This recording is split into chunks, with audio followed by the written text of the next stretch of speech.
Entonces, en la clase del día de hoy nos toca hablar sobre micosis profunda y esta ya vendría a ser la última práctica que vamos a tener. Dentro de las micosis profundas hablamos de la Candida albicans, que también ya hablamos en la clase pasada. Esta es una levadura que va a estar formando parte de lo que es la microbiota en distintas partes de nuestro organismo. Y es así que en algunos momentos, cuando nuestro sistema inmunológico se ve comprometido, se va a convertir en un patógeno oportunista, produciendo dos tipos de infección, endógena y exógena. Cuando hablamos de una infección endógena, cuando la produce en el mismo sitio donde habita naturalmente ¿quién ha dicho esto? Edith sea doctor. Ya. Entonces, es tal como su compañero lo menciona, ¿no? Hablamos de infección endógena cuando se produce pues una infección en el mismo sitio donde está formando parte de la microbiota. Y una infección exógena cuando es fuera. Ejemplo de ello, pues, es que cuando encontramos la Candida albicans en un sistema nervioso central, produciendo una meningitis, o también produciendo una sepsis a nivel general. Entonces, ¿qué es lo que se menciona acá? Son levaduras con habilidad para producir filamentos, principalmente lo que es las pseudohifas, que encontramos como cerca de 190 a 200 especies. Y también tenemos, aparte de la Candida albicans, tenemos a la Candida glabrata, crucei, guillemondii, pseudotropicalis, tropicalis, parapsilosis, etcétera, etcétera, etcétera. ¿Y cuál es la importancia? ¿Por qué nos tomamos el tiempo en poder identificar estas especies de Candida no albicans? Para el tratamiento, doctor, sobre todo porque hay especies que son muy resistentes a algunos medicamentos. Vamos por ahí, pero específicamente ¿por qué?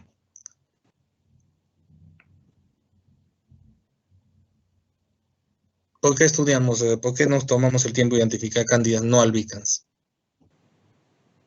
Doctor, por la resistencia intrínseca a algunos antimicóticos.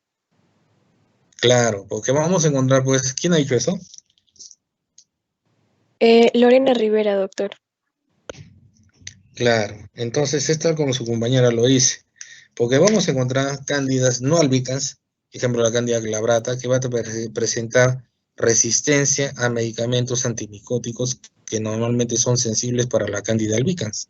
Y es por eso que nosotros nos tomamos ese tiempo de poder identificar a estas cándidas no albicans, sobre todo para orientar el tratamiento mucho más y no estar yendo en falso. ¿Y en dónde encontramos cuál viene a ser la población de riesgo donde vamos a encontrar estas cándidas, tanto albicans, la cándida albicans como las cándidas no albicans? ¿Pueden causar enfermedades en personas inmunosuprimidas? Ya inmunosuprimidas. ¿En quién más? Adultos mayores. Relativamente sería el adulto mayor. ¿En quién es más?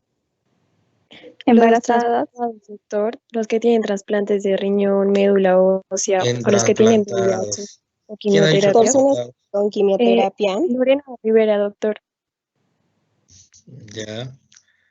En trasplantados, pues, en trasplantados, en pacientes que están infectados con el VIH o con algún otro agente que compromete el sistema inmunológico, también en pacientes que reciben quimioterapia, pacientes oncológicos. En todos ellos vamos a tener pues un sistema inmunológico que va a estar disminuido y por lo tanto estos microorganismos van a aprovechar y pueden producir infecciones.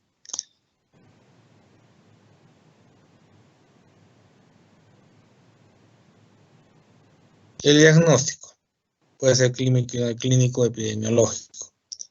¿Qué formas de diagnóstico mencionamos en la clase pasada?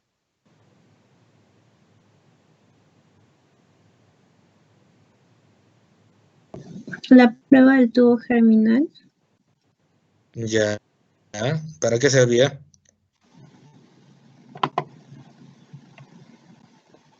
Para definir si era Candida albicans o no era Candida albicans. ¿A través de qué?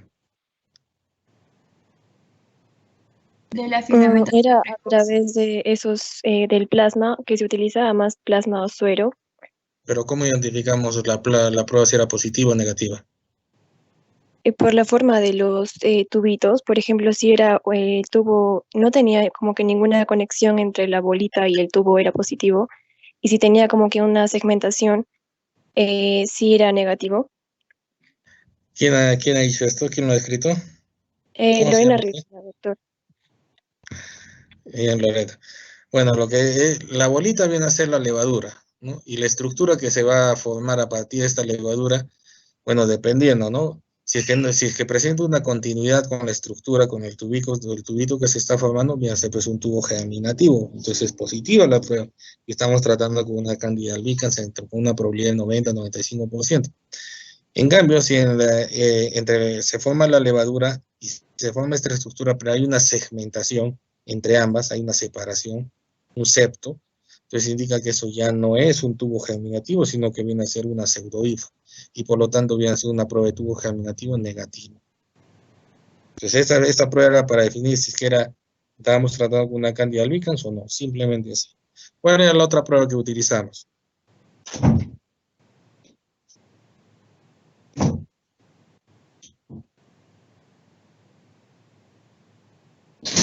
Era la prueba del... El cromoagar. ¿Quién ha dicho esto? Falcón. ¿Tu nombre? Jimena Falcón. Jimena Falcón. Entonces vamos a ver la prueba del cromoagar, donde vamos a ver pues colonias de distintos colores. Y mencionamos que la Candida albicans eran colonias de color verde, ¿no? Un color verde esmeralda.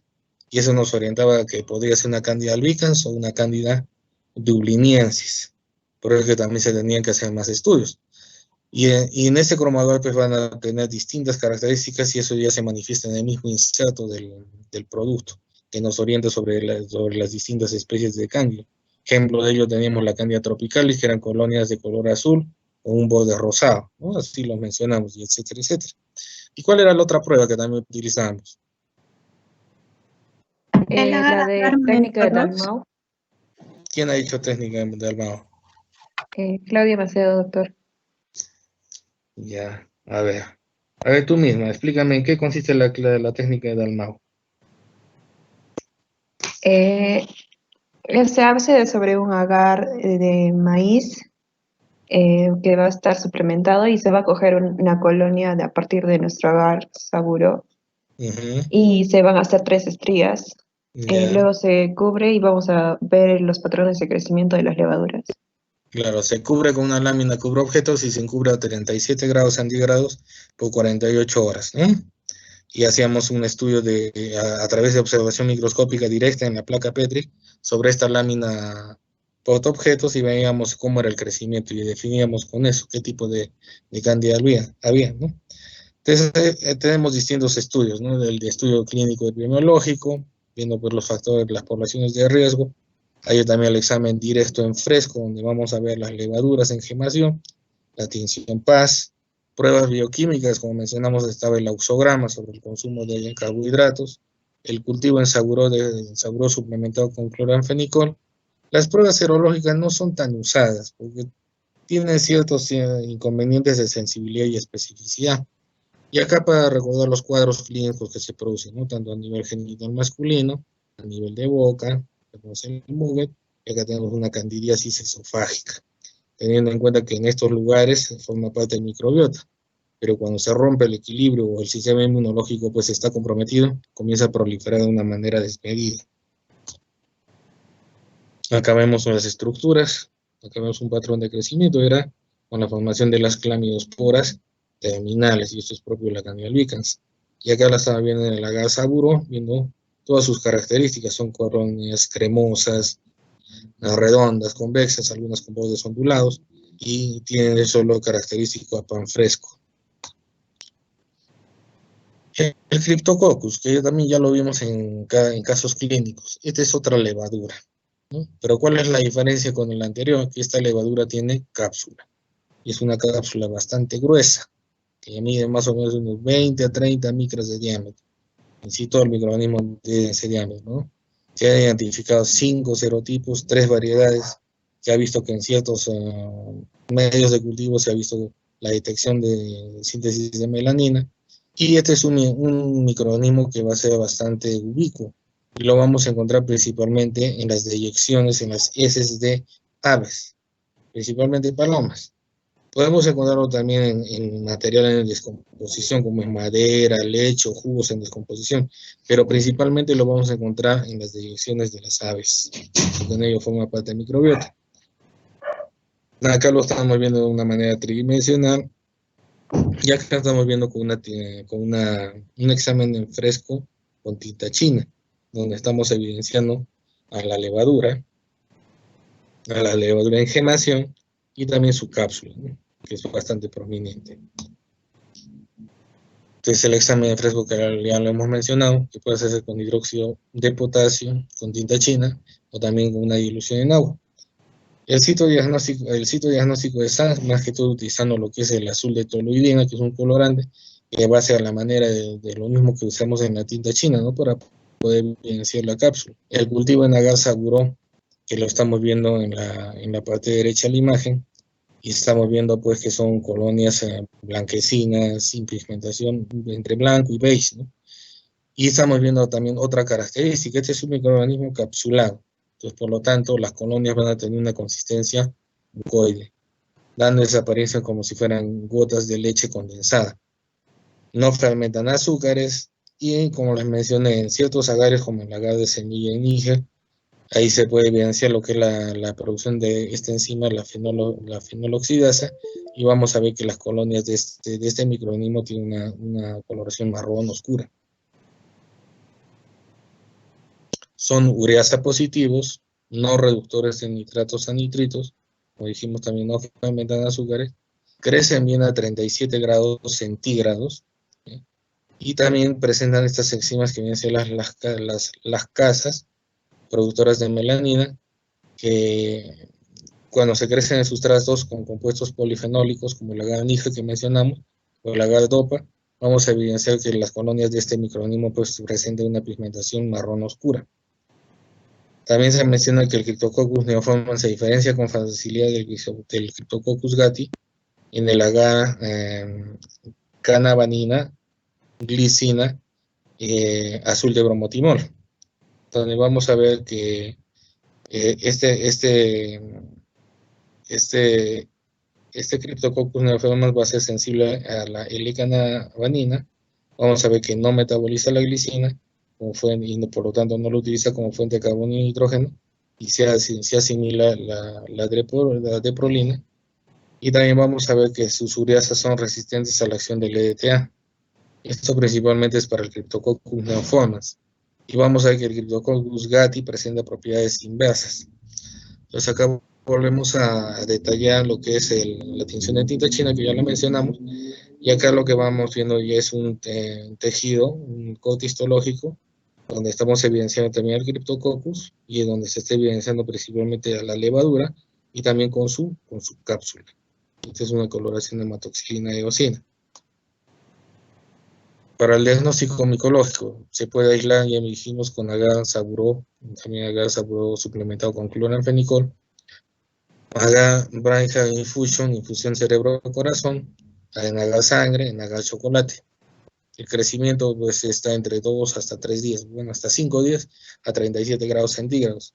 Y vamos a ver que las colonias son bastante limitadas, convexas, de consistencia mucoide, como lo dijimos, y un color blanco amarillento, dando esa apariencia como de leche condensada. Y acá se está evidenciando la producción de lo que es la ureasa, en lo que es el medio en el agar de Christensen. Estas ya son lesiones cutáneas, donde vamos a tener que ya puede hacer toma de muestra para hacer cultivo en agar saburó para hacer aislamiento, o también se pueden hacer biopsias. Y en estas biopsias lo que vamos a evidenciar es esto.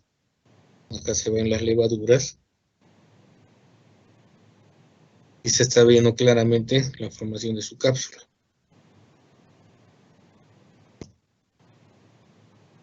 Este es otro agente que puede producir micosis sistémicas, y principalmente micosis a nivel pulmonar, que viene a ser el Aspergillus.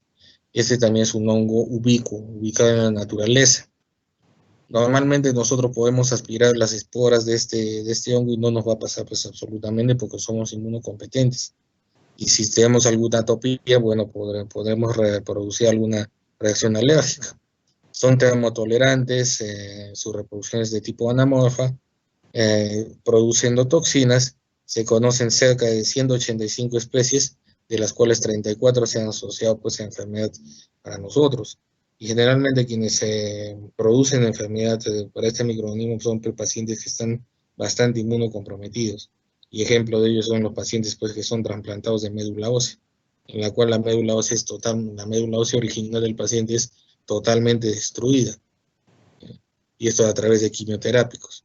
Y después se coloca las células progenitoras hematopoyéticas de un donante. Y lo que se espera pues en todo ese tiempo que tenga que prender estas células y tengan que ubicarse a nivel de lo que es hueso esponjoso, que el paciente no se infecte con estos microorganismos. Porque en todo ese tiempo no va a haber ningún tipo de defensa. Y el paciente queda a merced de cualquier hongo ambiental, de cualquier bacteria, de cualquier microorganismo. Lo que estamos evidenciando acá son sus estructuras, ¿no? Este va a formar hifas porque es un hongo filamentoso, y también va a tener estas hifas especializadas donde va a tener estos órganos de reproducción. Entonces acá tenemos al conidióforo, la vesícula, las fiálides primarias y secundarias, y de ahí se desprenden lo que son las conidiosporas. Entonces, todas esas son las estructuras correspondientes a lo que es el Aspergillus. El diagnóstico puede hacerse por un examen directo en fresco, a través de una biopsia, también radiografías, broncogramas, cultivo en medio de SAPEC, serología a través de lo que son ELISAs para la detección de los galactomananos, y en las biopsias lo que vamos a ver es la disposición de las hifas. ¿Se acuerdan? Como les dije, ¿no? Lo que dijimos en la exposición cuando hicimos los casos clínicos, la disposición de las hifas es que se bifurcan. Y en esta bifurcación tienen más o menos un ángulo de 45 grados. Y esas son características propias de este hongo. Si encuentran estas hifas ramificadas en formas pues, bifurcadas, y estas bifurcaciones tienen ángulos de 45 grados, entonces lo más probable es que debe tratarse pues, de este hongo. Y estos estudios generalmente se hacen pues, en estudios de esputo, lavado broncoalveolar o también en biopsias. Y es lo que tenemos que tener en cuenta. Ese es el aspecto macroscópico, visto por el derecho. Entonces vemos este aspecto aterciopelado en toda la extensión de la colonia, y hacia la periferia tiene ese aspecto plumoso, viendo esta coloración verde parduzca en toda la extensión, a excepción de la periferia. Y esa coloración verde parduzca generalmente se corresponde pues a los conidióforos y todo el órgano de reproducción de este microorganismo. Lo que estamos viendo aquí es un Aspergillus fumigatus. En lo que respecta a la mucormicosis, que también lo tratamos en casos clínicos, esta es producida también por hongos, y entre ellos está lo que es el Rhizopus y también el mucor. Son hongos aerobios, pueden presentar dimorfismo, son filamentosos, primitivos, cosmotolitas y también saprófitos, porque también los vamos a encontrar pues, en la naturaleza. Son termotolerantes, y esto sobre todo por las esporas. Y es por eso que la única manera de poder eliminar estas esporas es altísimas temperaturas y altísimas presiones, y eso generalmente lo conseguimos con los procedimientos de autoclavado. Y se reproducen mediante blastosporas, y vamos a ver más adelante también mediante la formación de las esporangiosporas. Entonces acá que tenemos, este es un Rhizopus. Estamos viendo acá el órgano de reproducción, y este viene a ser un esporangióforo, que viene a ser la hifa especializada. Dentro debe haber otra estructura ensanchada que viene a ser la columnela, y envolviendo la columnela con todas las esporas de dentro viene a ser lo que es el esporangio. Y estas esporas vienen a ser lo que son las esporangiosporas. Lo característico del Rhizopus es que frente a los esporangióforos se encuentra una estructura similar a una raíz, es decir, lo que sea rizoide. En cambio, en el mucor encontramos todo esto a excepción de lo que sea rizoide. Acá está la apariencia de la colonia. Bueno, esta es la colonia vista macroscópicamente en Agar Saburo, y vemos que tiene ese aspecto algodonoso. Y dentro de todo ese aspecto algodonoso vamos a ver como unos puntitos chiquitos negros, como si fuera como si es que ese algodón le hubieran echado pimienta molida. Y esos granitos negros que se ven corresponden a lo que son los esporangios.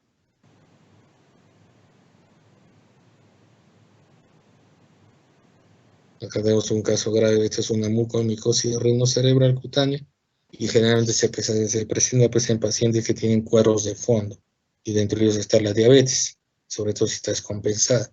Entonces, ¿qué vamos a observar? Digamos que se toma una biopsia acá, vamos a ver estas hifas senocíticas, que tomamos la biopsia.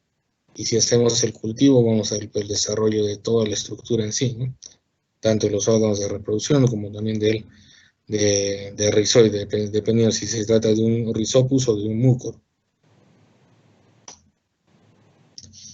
El penicillium viene a ser otro órgano, otro hongo ubicuo, que también lo vamos a encontrar en la naturaleza, pero este va a tener otras estructuras que lo vamos a ver más adelante. Entonces vamos a ver que tiene cerca de 200 especies, son en forma hifacialinas, también va a presentar órganos de reproducción asexual, que es lo que estamos viendo en la parte izquierda, como también reproducción sexual a través de la producción de ascosporas.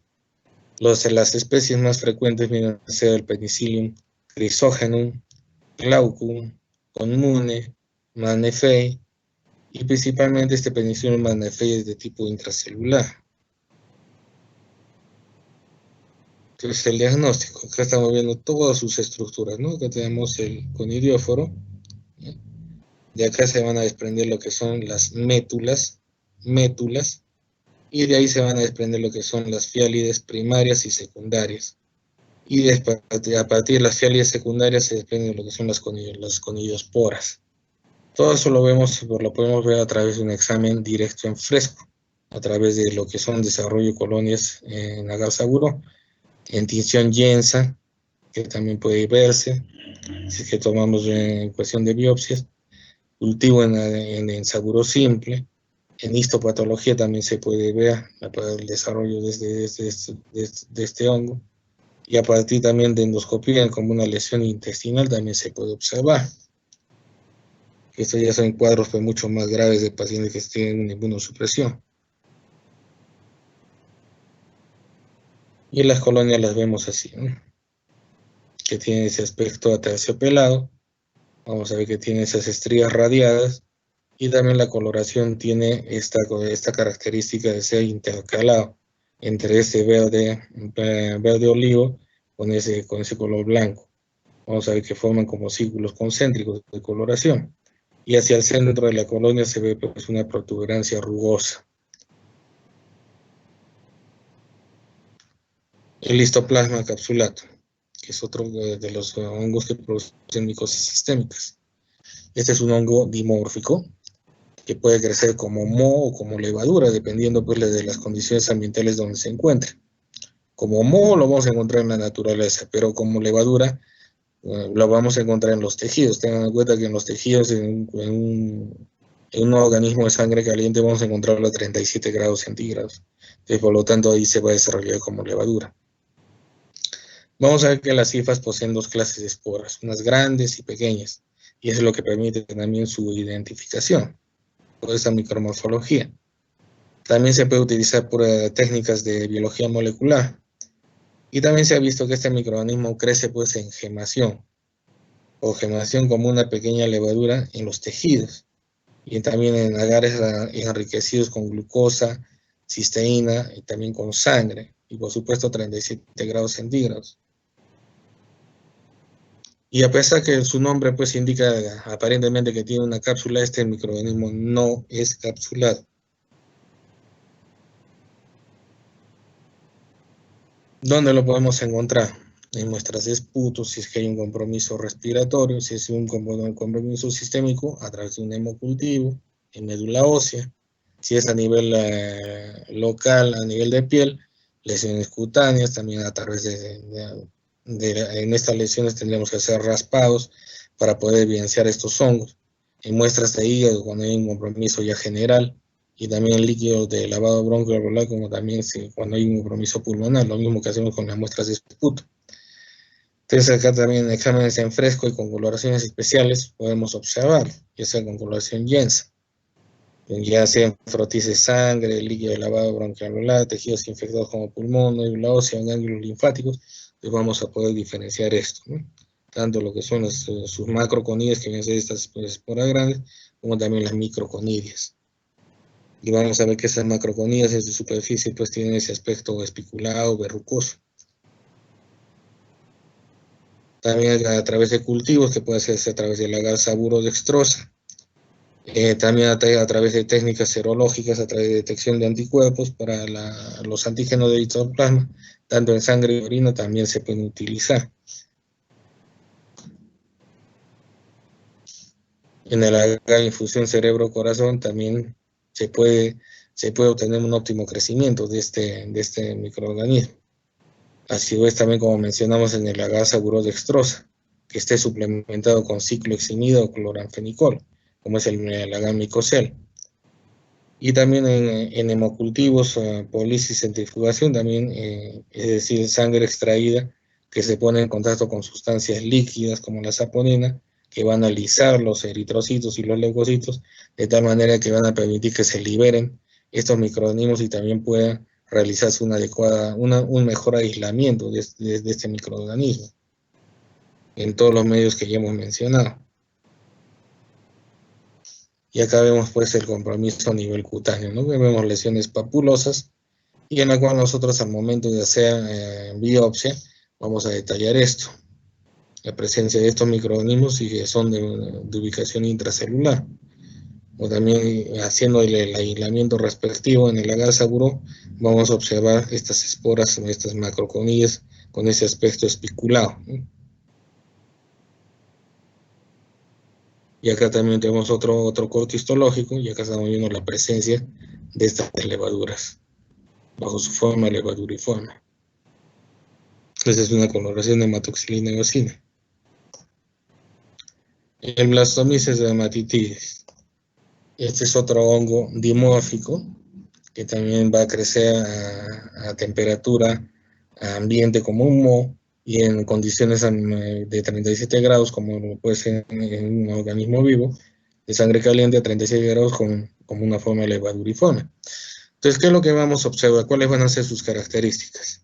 Cuando estén bajo la forma de moho, vamos a observar que se van a formar todas estas cifras y vamos a ver la formación de estas microconidrias, pero con este pedículo. Entonces van a ser macroconidrias pediculadas y van a estar a lo largo de uno y otro lado de las cifras. Y eso es lo característico en lo que es su micromorfología. Y también se va a demostrar mediante el aislamiento pues, de este microorganismo, ya sea muestras de esputo, de pus, si es que hay abscesos, orina, líquido cefalorraquídeo. También puede visualizarse este microorganismo en cortes histológicos, pero también para poder identificarlo se requiere pues, una experiencia, una expertise. Las pruebas serológicas más efectivas están desde lo que es inmunoabsorción enzimática, y también hay otras pruebas que son pruebas cutáneas que se hacen mediante el suministro de antisueros para ver reacciones dérmicas, pero son poco fiables. Y acá lo podemos ver, ¿no? Esta es a temperatura ambiente, estamos viendo la formación de las cifras con las microconidrias pediculadas. Y este es a 37 grados, en el cual estamos viendo pues, las levaduras en forma de gemación. Acá lo vemos en agar saburo, estamos viendo la colonia como es, con este aspecto algodonoso, con esta tinción amarillo limón en todo el centro de la lesión, y en la periferia pues, se ve una ausencia de pigmentación. Y acá vemos más claramente lo que son las microconidrias pediculadas, cuando está bajo la forma de moho. El coccidioides, las coccidioidomicoses, entre eso tenemos el coccidioides ignitis. Este es otro hongo que bueno, se caracterizaba porque producía lo que era la fiebre del Valle de San Joaquín, pero también el reumatismo del desierto, el granuloma coccidioide, y todos estos cuadros han sido denominados para este microorganismo.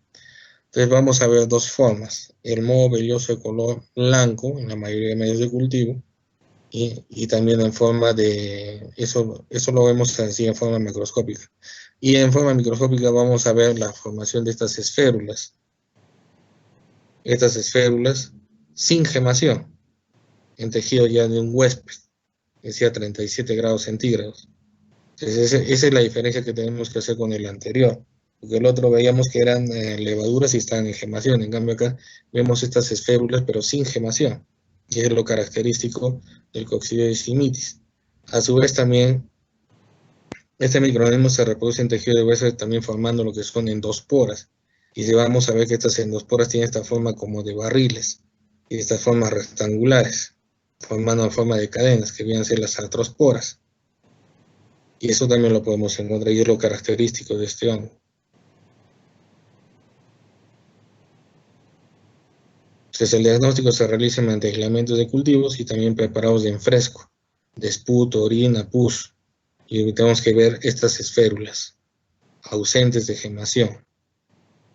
En las biopsias también se puede investigar la presencia de las esférulas, pero mucho más pequeñas, que eran diferenciadas de las formas sin gemación de Blastomyces, de Cryptococcus, aunque la morfología de las esférulas adultas siempre tiene un mayor valor diagnóstico.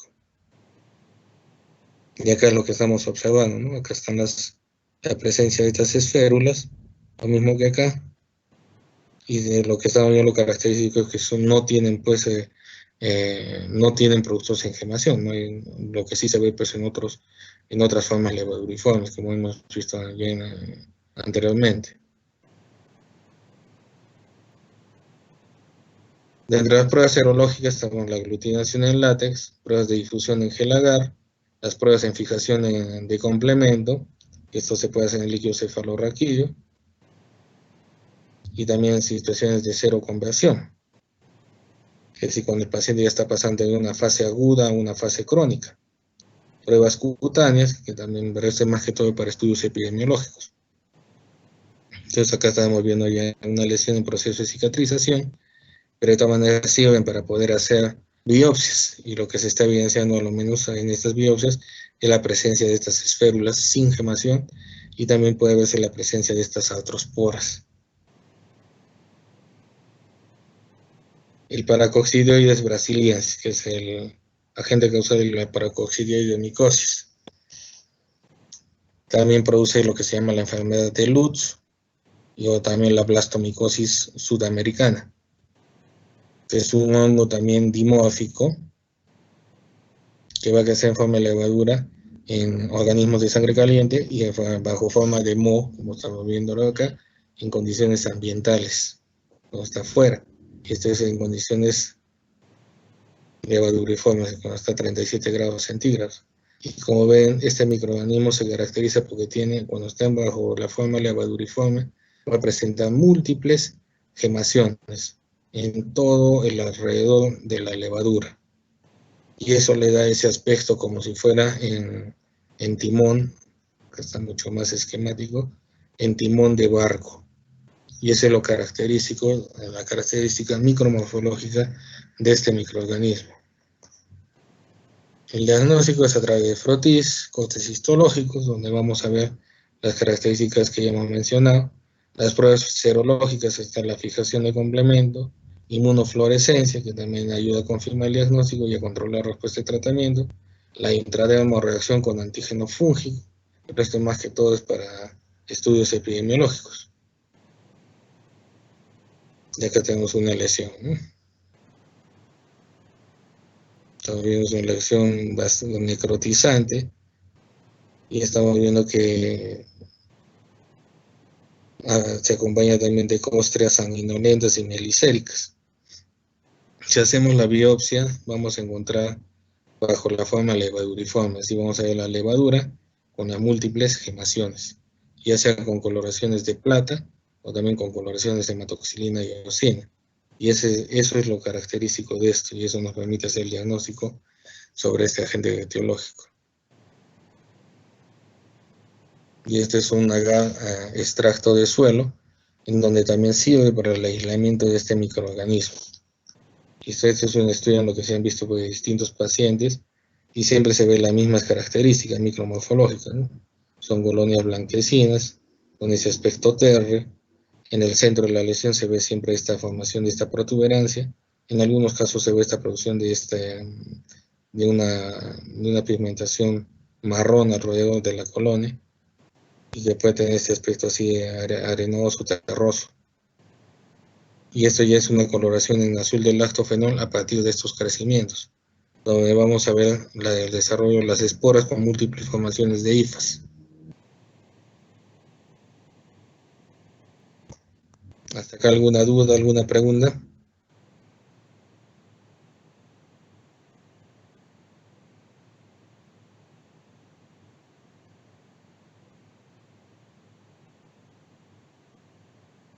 El día de hoy.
¿No se escucha, jóvenes? No se escucha, doctor. Ahora debió decirme desde el principio, pues, jóvenes.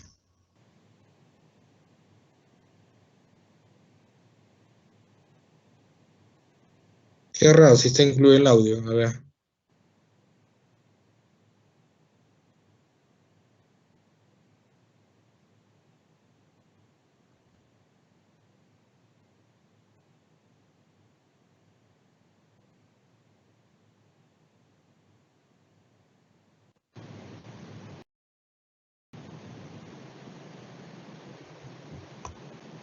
El día de hoy vamos a Ahí. repasar algunas micosis sistémicas. Vamos a estudiar la paracoccidioidomicosis, la histoplasmosis y la coccidioidomicosis.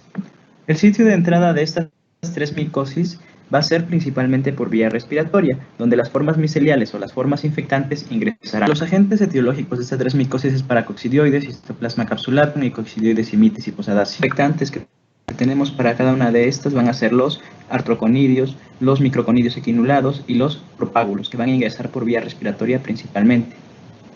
Las formas clínicas van a ser principalmente manifestaciones pulmonares, donde la mayoría van a ser asintomáticas. Otro grupo se puede manifestar como un resfriado común, con cefalea, tos o rinorrea, y puede ser más grave con fiebre, dolor pleurítico, hemoptisis y disnea. Para estas tres puede ser lo mismo. También podemos tener manifestaciones mucocutáneas como lesiones similares a una boca de tapir o lesiones con aspecto de molusco contagioso o otras que se pueden manifestar como un eritema nodoso. La mayor cantidad de paracoccidioidomicosis se da en lugares donde se siembra café, algodón o tabaco. En el caso de la histoplasmosis, las cuevas o las casas abandonadas en contacto con el guano de los murciélagos es importante, y las zonas desérticas para lo que es la coccidioidomicosis.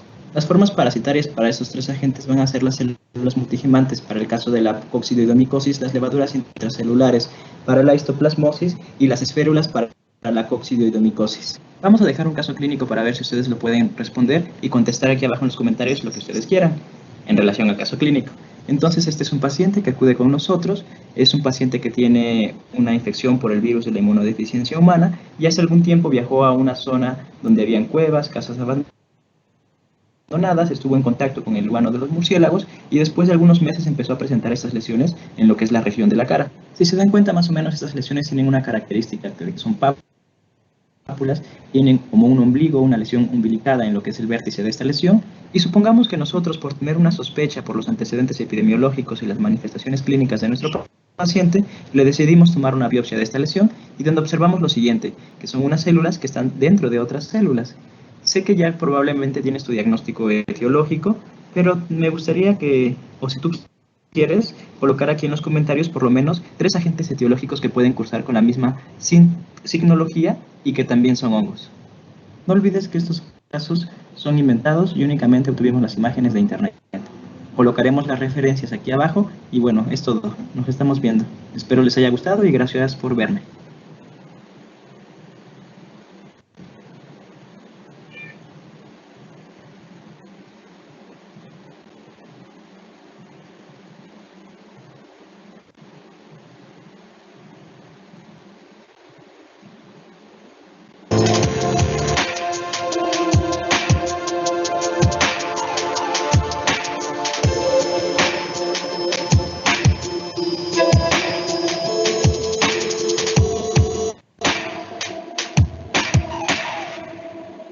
¿Sabías que 22 personas al mes son diagnosticadas con histoplasmosis? 116 personas al año acuden al médico por presentar síntomas relacionados a esta enfermedad.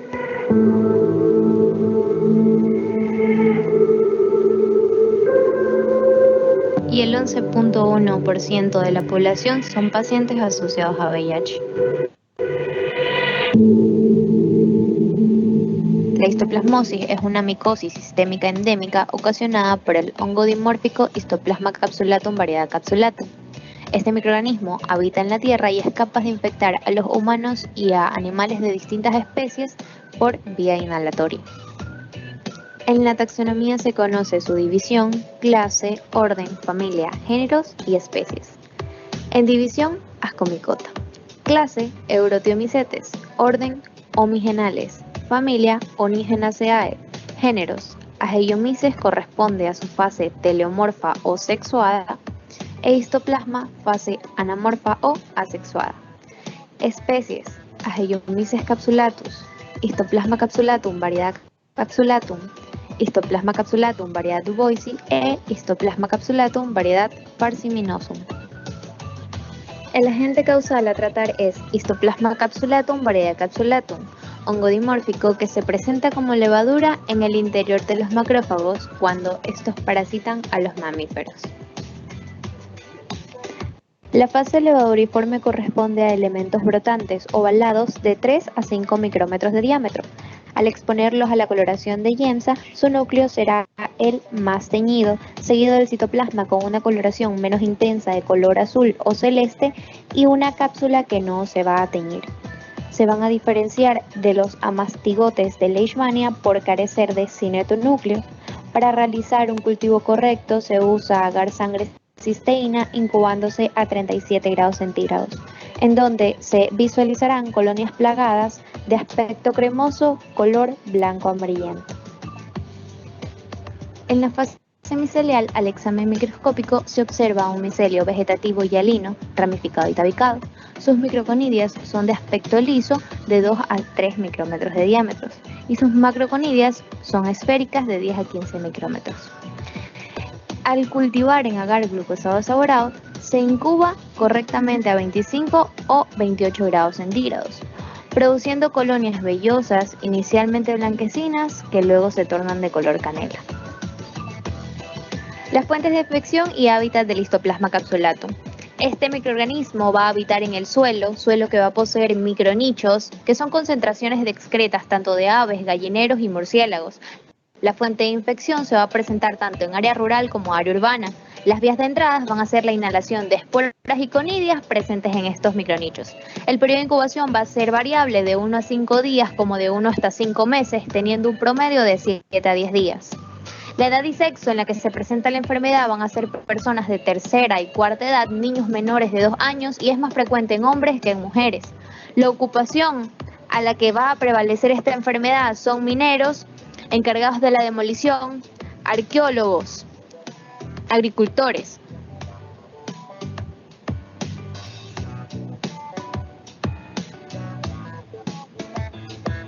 La inhalación de microconidias en fase micelial van a penetrar las vías respiratorias hasta llegar a los alvéolos pulmonares.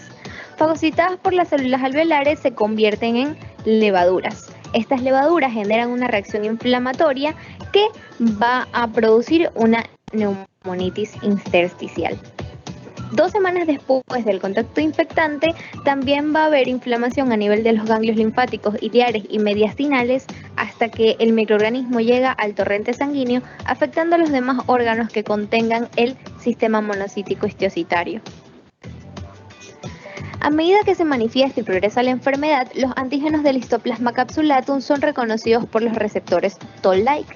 Estos receptores van a generar una respuesta inflamatoria que va a estar encargada por el sistema de complemento, específicamente la vía alternativa y por la interleucina 17.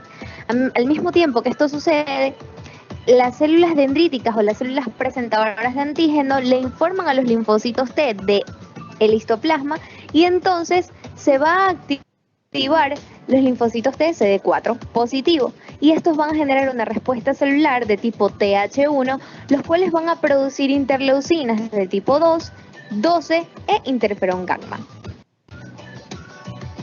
Esta respuesta inflamatoria nos va a generar granulomas epiteliales compactos. Van a servir para una prueba epidemiológica denominada histoplasmina para saber quién tiene o quién tuvo la enfermedad de histoplasmosis. En la periferia de este granuloma epitelial compacto se van a encontrar restos de linfocitos T, CD4 y natural killer, entre otros, que van a ser los responsables de la muerte de las levaduras de Histoplasma capsulatum. Las manifestaciones clínicas de la histoplasmosis se clasifican de acuerdo a su forma y su cronicidad. La histoplasmosis pulmonar aguda y crónica y la histoplasmosis diseminada aguda, subaguda y crónica, siendo la histoplasmosis pulmonar aguda la primoinfección o infección primaria de la histoplasmosis. La infección primaria o primoinfección de la histoplasmosis es pulmonar y el 90% de sus casos es asintomática. Cuando el paciente presenta sintomatología es porque la inhalación de microconidias ha sido grande. Y la sintomatología de una primoinfección será tos no productiva, fiebre, astenia, pérdida de peso, dolor torácico y disnea progresiva, siendo un cuadro clínico muy similar al de un resfriado o una neumonía típica. En los hallazgos radiológicos encontramos infiltrados nodulares, bilaterales, simétricos y el aumento de tamaño de ganglios del hilio pulmonar. Durante las 2 primeras semanas posteriores a la primoinfección se presentará fungemia y la regresión del curso del cuadro clínico será de 6 a 8 semanas. 2 años después aparecerán nódulos calcificados en el pulmón, vaso y ganglios iliomediastinales. Y en la primoinfección, la regresión puede ocasionar insuficiencia respiratoria grave. Una de las consecuencias de la primoinfección en personas inmunocompetentes son los histoplasmomas, que serán nódulos solitarios o múltiples, de 5 milímetros bien limitados y de crecimiento lento. Esto será asintomático y en la radiografía indistinguible. También presentarán granulomas o fibrosis mediastinal, generando así un síndrome de vena cava superior por la compresión de las estructuras de esa región. La infección pulmonar crónica de histoplasmosis se halla en un perfil de paciente, siendo este de sexo masculino, blanco, de 50 años o mayor, que tenga un antecedente personal, fumador o que tenga la enfermedad pulmonar obstructiva crónica, también conocida como EPOC. Su cuadro clínico va a ser indistinguible de tuberculosis fibrocasiosa y la sintomatología que va a presentar va a ser tos, expectoración mucopurulenta, hemoptisis, astenia, pérdida de peso, hiporexia, febrícula vespertina con sudores nocturnos, dolor torácico y disnea de esfuerzo. En la radiología, el paciente presenta los pulmones hiperinflados, el diafragma aplanado, infiltrado pulmonar, los lóbulos superiores retraídos y la regresión de este curso va a ser bastante lenta, ocasionando la muerte de los pacientes por insuficiencia cardiorrespiratoria y en algunos casos caquexia. El 10% al 20% de los pacientes que presentan la forma pulmonar crónica de histoplasmosis se relacionan con la tuberculosis activa. Y cuando quedan cicatrices importantes, se va a formar un carcinoma epidermoide del pulmón. La histoplasmosis diseminada predomina en aquellos pacientes menores de 2 años cuyo sistema inmune va a ir en desarrollo, mientras que en aquellos pacientes mayores a 50 años su sistema inmune ya no va a estar en óptimas condiciones. Las manifestaciones clínicas que presenta el paciente van a ser generales, como fiebre, astenia, pérdida de peso, una diarrea acuosa o sanguinolenta, distensión abdominal, hepatoesplenomegalia, ascitis, aumento de tamaño de ganglios, anemia y a veces pancitopenia.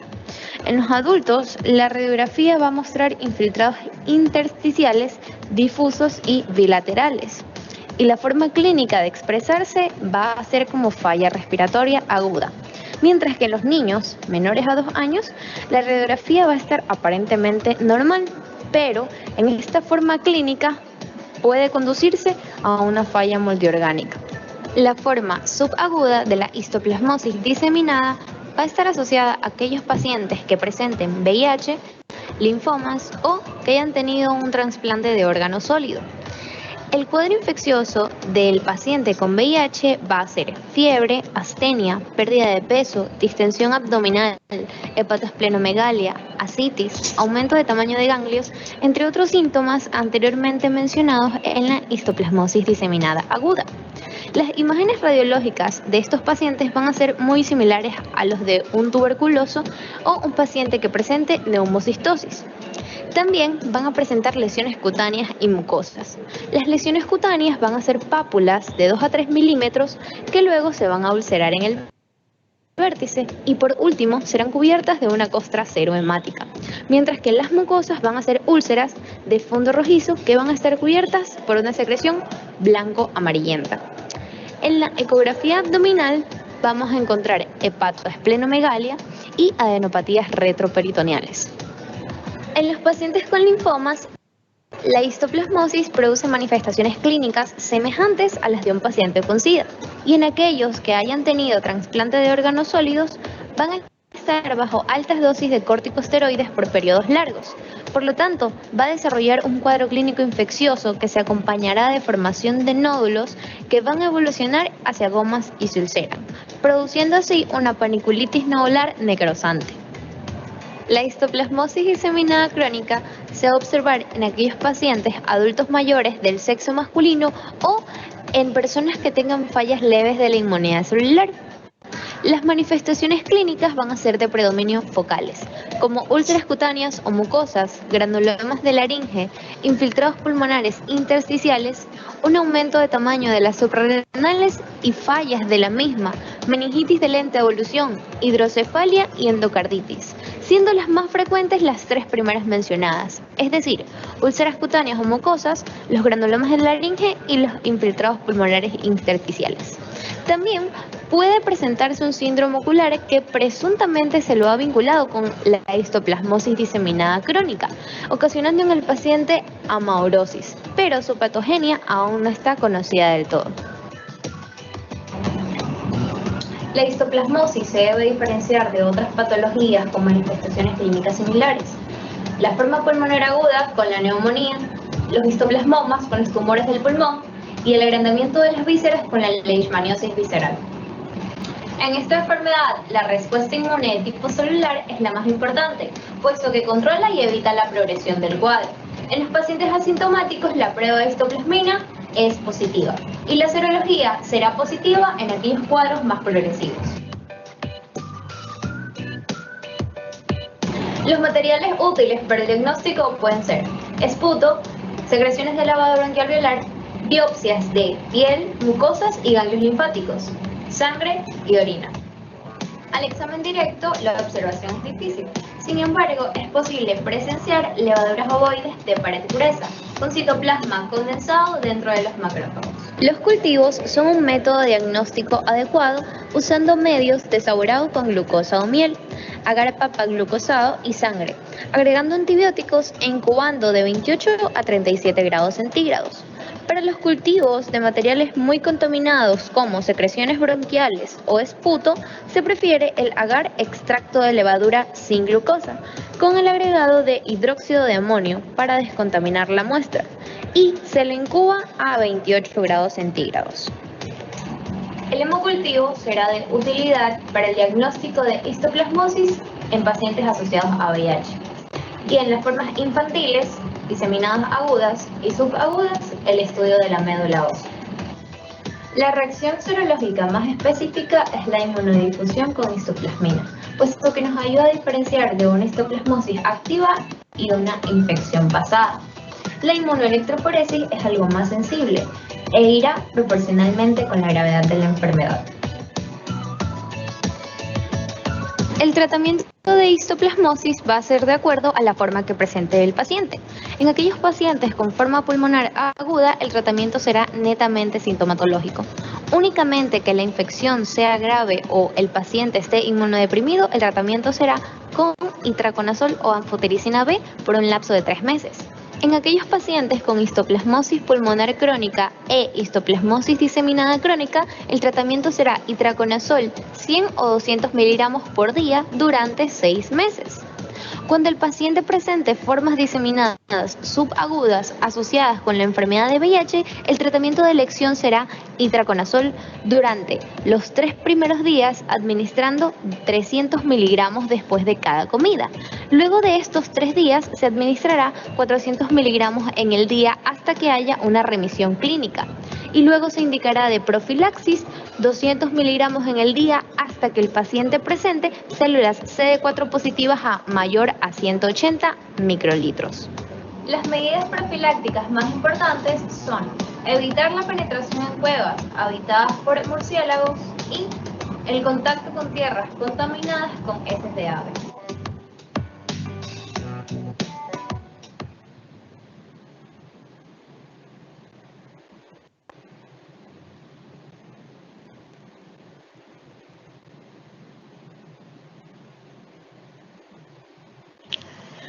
Hola a todos, mi nombre es Alexa Joana Vázquez Vega y el día de hoy vamos a hablar sobre Cryptococcus neoformans con su enfermedad causante, la criptococosis. Comenzamos. Antes que nada, tenemos que comenzar remontándonos años y años atrás. Esto en 1894. En este año, San Félix aísla por primera vez una levadura capsulada conocida como Saccharomyces neoformans del jugo de las frutas. Ese mismo año, Buss y Buschke aíslan el mismo hongo de una lesión cutánea diseminada, los cuales le llamaron Saccharomyces hominis. En 1901, Bullmin la clasifica como ascomiceto y la llama Cryptococcus hominis. Posteriormente, en 1916, por Stoddard y Cutler, se clasifica como Torula histolítica y Torula neoformans. Finalmente, es llamada Cryptococcus neoformans, así es como la conocemos actualmente. En 1975, Kwon Jung describe el estado perfecto como Basidiomyceto phylobasidiella neoformans. En 1981, Campins realizó una revisión detallada de los reportes realizados en Venezuela, encontrando un total de 110 casos hasta la fecha. Para 2009, a nivel mundial se estima que cada año ocurrían alrededor de 957.900 casos, con una mortalidad cercana a 624.700 individuos que viven con VIH-Sida. Ahora sí podemos hablar específicamente sobre Cryptococcus neoformans. En su taxonomía, Cryptococcus neoformans va a entrar en la división Basidiomycota, en la familia Tremelaceae, y el género Cryptococcus. Hablando sobre su morfología, podemos decir que este va a ser un microorganismo levaduriforme encapsulado que se replica por gemación. Este produce una cápsula considerada como un marcador inconfundible, la cual contiene polisacáridos. Uno en específico que es muy importante es el glucuronoxilomanano y también tiene el galactoxilomanano. Ese se va a detectar con facilidad en la tinción para mucina con la técnica de Musi-Carmine de Mayer. Su medida de levadura va a ser de 16 a 22 micrómetros y de cápsula va a ser de 20 a 40 micrómetros. Este va a ser considerado un basidiomiceto, que lo vamos a explicar más adelante, y es variable la forma de las células en tinta china, ya que se pueden observar como forma esférica, ovalada o elíptica, y las células están rodeadas por una zona esférica o halo de contorno liso y de fácil visualización. Este a su vez se va a dividir en 5 serotipos, de la A a la D, y también va a ser un quinto que va a ser el AD. Se va a dividir en 8 tipos según sus características moleculares y 3 variedades, las cuales van a ser Neoformans, Groovy y Gatti. Los serotipos y variedades tienen la misma biología. Se van a distinguir 3 líneas principales de defensa frente a la infección por Cryptococcus neoformans, los cuales van a ser: número 1, los macrófagos alveolares; número 2, las células fagocíticas inflamatorias; y número 3, los linfocitos T y B.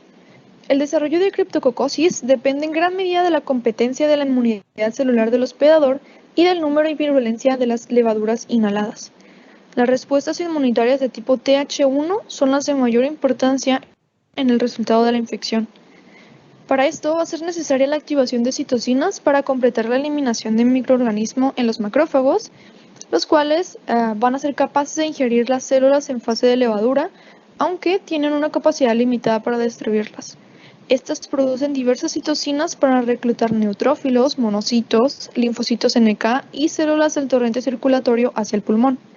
Las monoproteínas inmunodominantes vamos a considerar las células dendríticas con presentador primario a linfocitos TCD4 sin trastornos inmunitarios conocidos, que van a tener función inmunitaria Th1 subnormal mediante exámenes de laboratorio.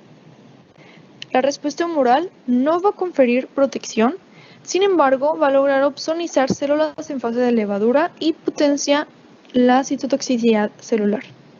Ahora, hablando sobre su virulencia, podemos decir que este va a tener factores básicos, los cuales van a permitirle la evasión de las defensas celulares por forma de levadura. Y la primera que podemos mencionar es la tolerancia térmica, la cual le va a dar la capacidad de proliferar a 37 grados centígrados. La segunda es la producción de una capa gruesa polisacárida, como ya se dijo anteriormente, ya que esta la va a proteger contra fagocitosis, contra las mismas citocinas inducidas por el proceso fagocítico, al mismo tiempo que inhibe la inmunidad celular y humoral, va a impedir el efecto opsonizante del complemento y los anticuerpos anticriptocócicos, y el material capsular limita la producción de óxido nítrico por parte de las células del hospedador. La siguiente es la síntesis de melanina por medio de la enzima fenoloxidasa unida a su membrana, y esto se va a poder ver por medio de la tinción Fontana-Mason. Y por último, podemos decir que esta va a tener transformación de un fenotipo de cruzamiento MAT-alfa que va a modular la expresión de otros genes funciones relevantes para la producción de la cápsula y las moléculas de la melanina.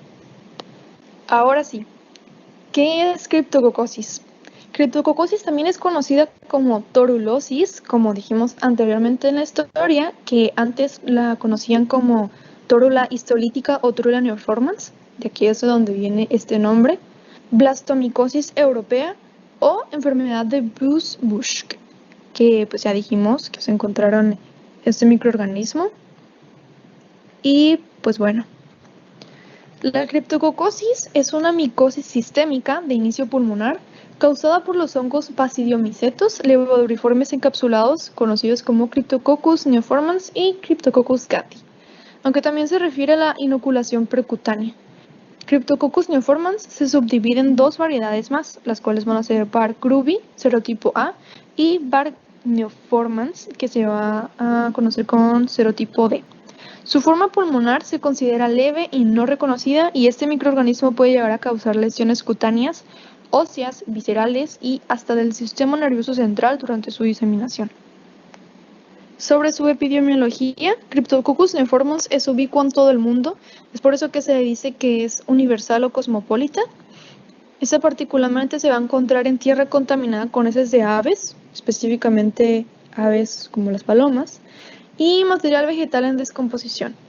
Es considerado un patógeno oportunista en su mayoría debido a la capacidad que tiene de ocasionar una enfermedad grave en pacientes inmunodeprimidos que están caracterizados con trastornos en función de sus linfocitos T, pudiendo encontrar recuentos del linfocito CD4 inferiores a 100 milímetros al cubo, que pues en general se pueden encontrar entre pues, menores de 200. Y pues esta es considerada como una afección oportunista determinante del SIDA. Su nicho ambiental, pues vamos a considerar que son los árboles huecos, la caza y en degradación de madera. Su forma infecciosa van a ser las levaduras desecadas o basidiosporas. Es por eso que se dice que este es un basidiomiceto. Y se desplazan a los sitios de infección y se inhalan. La criptococosis cutánea primaria se debe a inoculación transcutánea del patógeno y es poco frecuente. Esto no va a tener predisposición ocupacional en particular, pero se puede encontrar considerablemente un aumento de casos en pacientes inmunodeprimidos, como ya dijimos anteriormente, en los cuales se puede encontrar una habitual diseminación al sistema nervioso central. Algunos factores del oportunismo podrían ser el SIDA, leucemias, neoplasias, procesos mieloproliferativos, colagenopatías, enfermedades crónicas debilitantes, inmunosupresión farmacológica por radioterapia o desnutrición grave.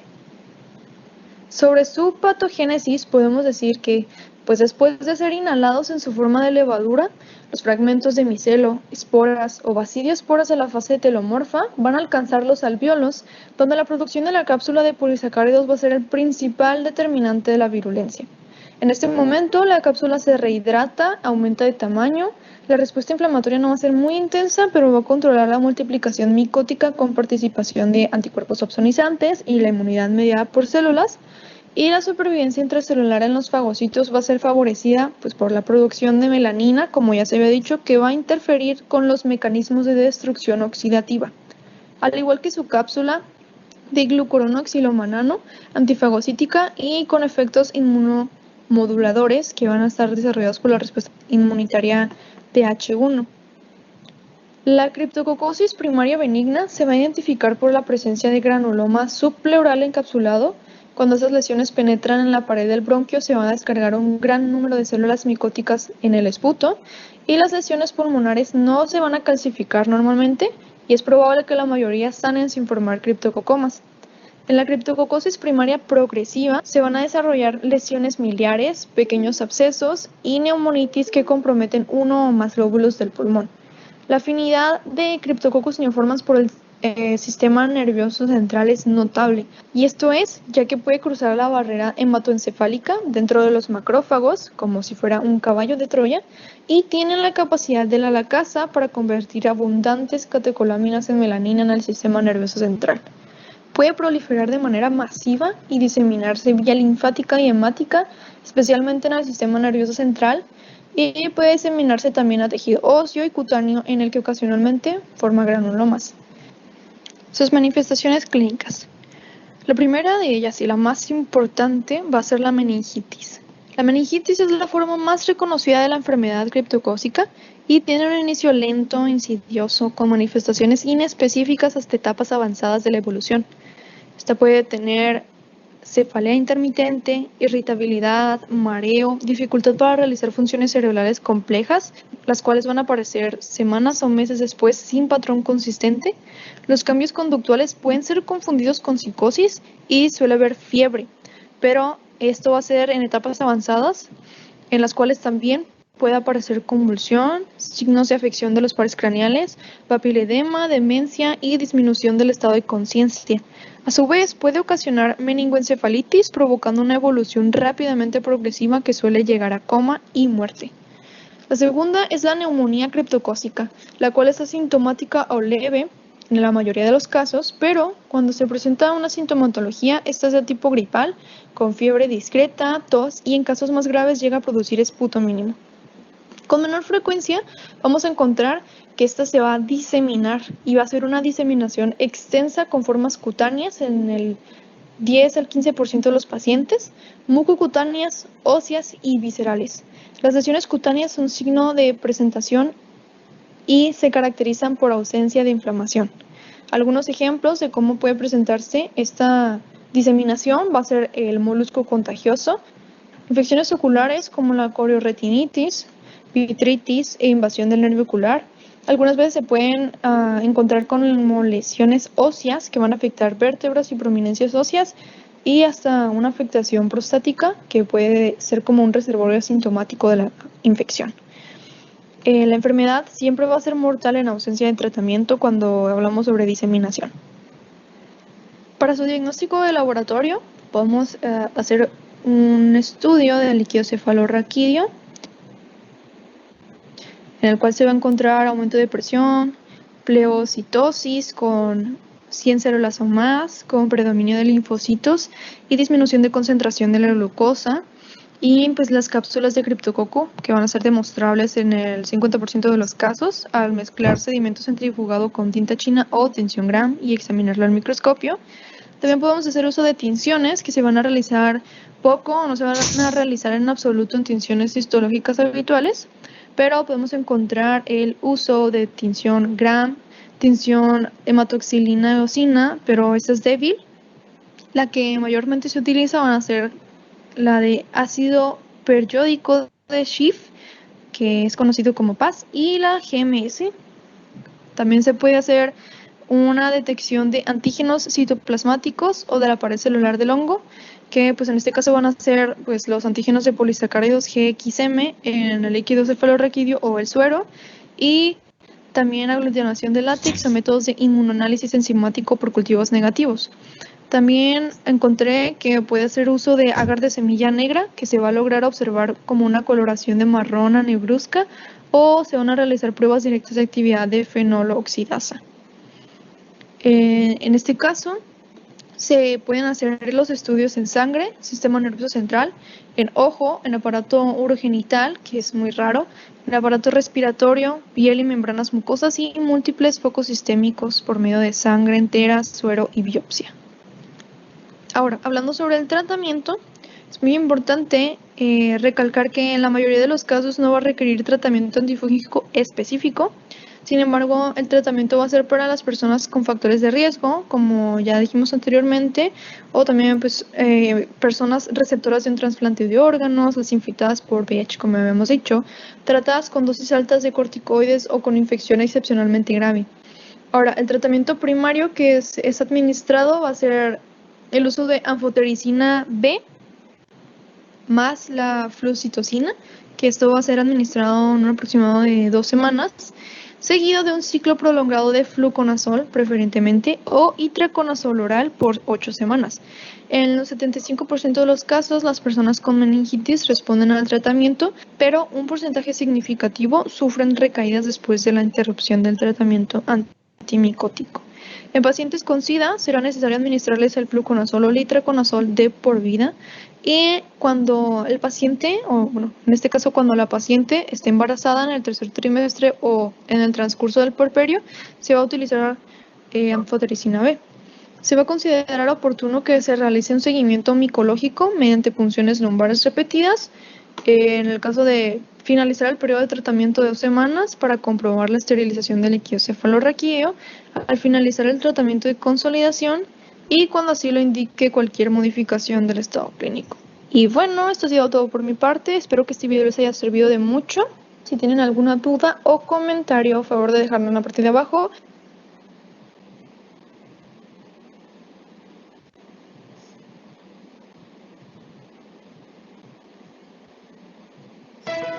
Creana y UTEC presentan Microdegree en Product Management, certificado por la UTEC.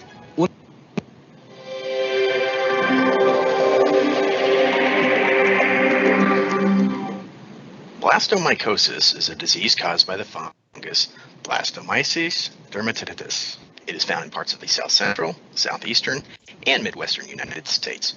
The fungus can be found in moist soil enriched with decomposing organic debris. During specific conditions of humidity, temperature, and nutrition, the fungus can grow and produce the infecting particles known as spores. The spores become airborne when the soil in which the fungus is growing is disturbed.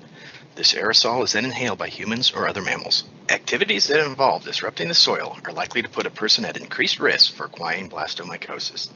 Persons in areas with endemic disease with exposures to wooded sites, such as farmers, forestry workers, hunters, and campers, are at a greater risk of exposure to this fungus. In endemic regions, it may not be possible to completely avoid exposure to the fungus. However, those who are immunocompromised may consider avoiding wooded areas where and when the fungus is prevalent. Infected individuals may not develop any symptoms or may develop mild and rapidly improving respiratory symptoms. Symptomatic infections usually presents as a flu-like illness with fever, chills, productive cough, and other symptoms. Some patients fail to recover and develop chronic pulmonary infection or widespread disseminated infection. Blastomycosis can also occasionally affect the central nervous system, resulting in meningitis. Symptoms may appear between 3 and 15 weeks after exposure. Fortunately, blastomycosis is not known to be transmitted from person to person. These are just a few things to know about blastomycosis. To learn more about infectious environmental disease testing services and prevention measures, or other indoor and outdoor environmental concerns, please visit the website shown on the screen.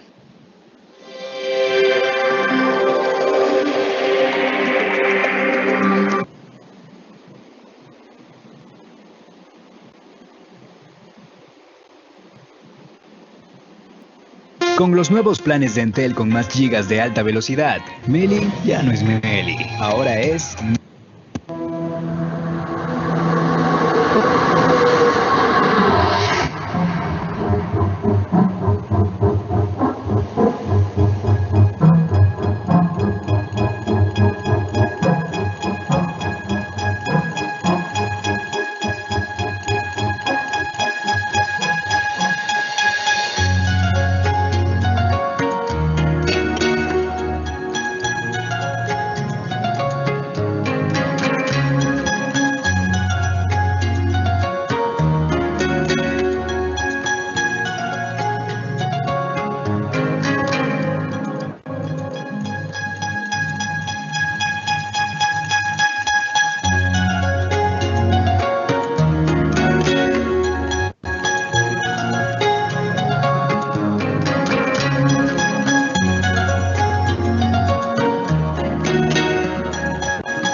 Listo, jóvenes, eso es todo. ¿Hasta acá alguna duda, alguna pregunta?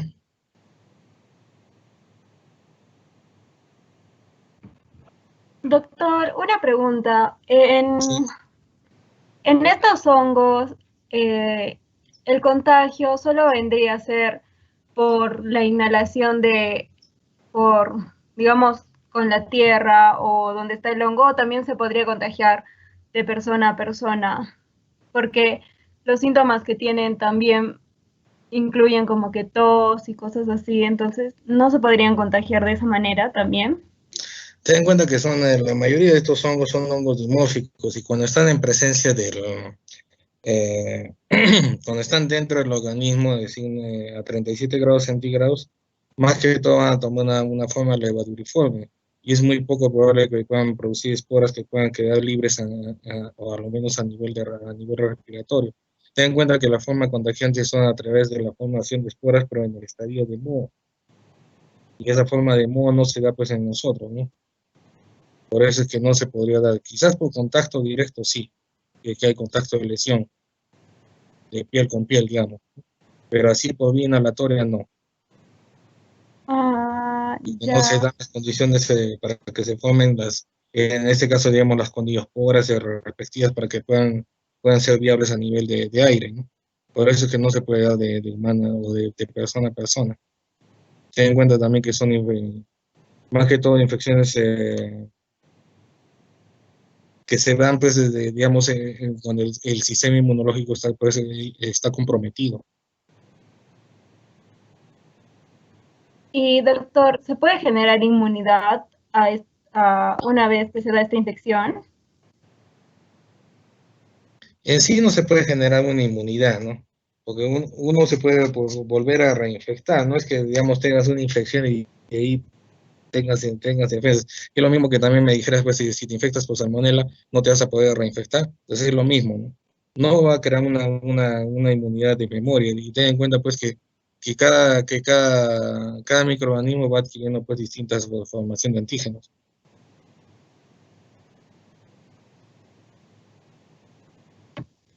Ya, doctor, gracias. ¿Alguna otra pregunta?